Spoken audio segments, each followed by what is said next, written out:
সালাউদ্দিন আহমদ নাকি বাংলাদেশে এত সংবিধান বোঝেন যেটা আর কেউ বোঝেন না। মাননীয় স্বরাষ্ট্রমন্ত্রী, যিনি আমাদের এখন বাংলাদেশের জীবন্ত সংবিধান, জীবন্ত আদালত হয়ে গেছেন, তিনি গতকালকে একটা কথা বললেন, আপনারা খেয়াল করেছেন।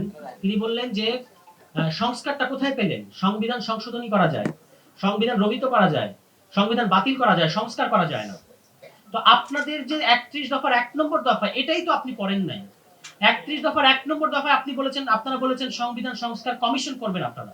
তো আমরা আপনাদের কাছে আহ্বান জানাতে চাই, এই আলোচনার মধ্য দিয়ে আমি আমার ব্যক্তিগত জায়গা থেকে আহ্বান জানাতে চাই যে সমস্ত কিছু আপনারা কিছুই বাস্তবায়ন করবেন না, আমরা বুঝতে পেরেছি। সংবিধান সংস্কার কমিশন করেন। আমরা দেখতে চাই সংবিধানের ফ্রেমওয়ার্কের মধ্যে থেকে কিভাবে আপনি সংবিধান সংস্কার কমিশন করতে চান। আপনারা তো আপনাদের দলীয় ইশতেহার বাস্তবায়ন করবেন, আপনারা আপনাদের তো ৩১ দফা বাস্তবায়ন করবেন, এটা তো আপনারা কথা দিয়েছেন বাংলাদেশের মানুষকে। তো সেখানে তো আপনারা সংবিধান সংস্কার কমিশনের কথা বলেছেন, তো সেই সংবিধান সংস্কার কমিশনটা করেন। সেটাও তো করছেন না, আপনারা সংশোধনী কমিটি করতে যাচ্ছেন।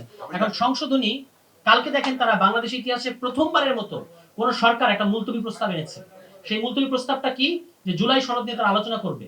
মূলত জুলাই সনদকে তারা ওই সংশোধনীর মধ্যে ঢুকাতে চাচ্ছে। এর ফলে যেটা হবে, জুলাই সনদটাকে কেউ আদালতে চ্যালেঞ্জ করতে পারবে এবং আলটিমেটলি বাতিল হয়ে যাবে।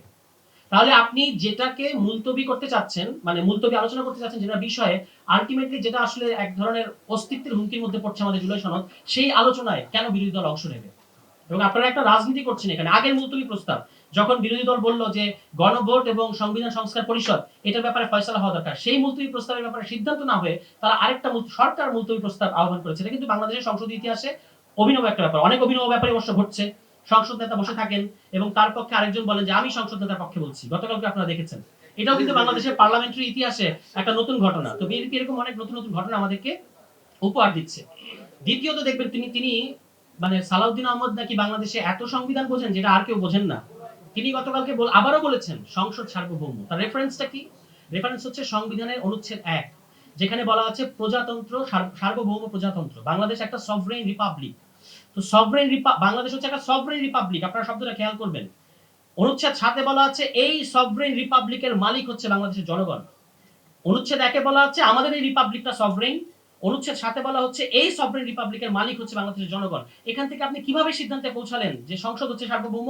এটা হচ্ছে ওই যে ছোটবেলায় আমরা লজিক্যাল ফ্যালাসি চর্চা করতাম যে মানুষ গরু খায়, গরু ঘাস খায়, সুতরাং মানুষ ঘাস খায়। আপনি তো সেই দিকে যাচ্ছেন, কিন্তু আপনি নাকি বাংলাদেশে এই মুহূর্তে অপ্রতিদ্বন্দ্বী সংবিধান বিশেষজ্ঞ। আশ্চর্য হয়ে গেলাম।